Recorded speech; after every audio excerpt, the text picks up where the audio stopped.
The Queen is back. Sino nga ba ang kapuso comeback star na ito?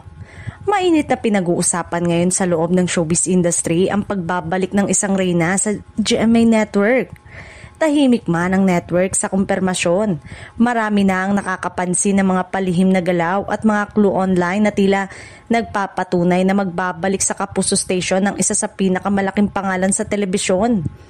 Ayon sa source, si Queen daw ay matagal nang hinintay ng kanyang fans. Ilang taon din siyang nawala sa TV. Pero ngayon ay handa na raw siyang muling pasabugin ng primetime o weekend lineup ng GMA sa isang proyekto na siguradong pag-uusapan.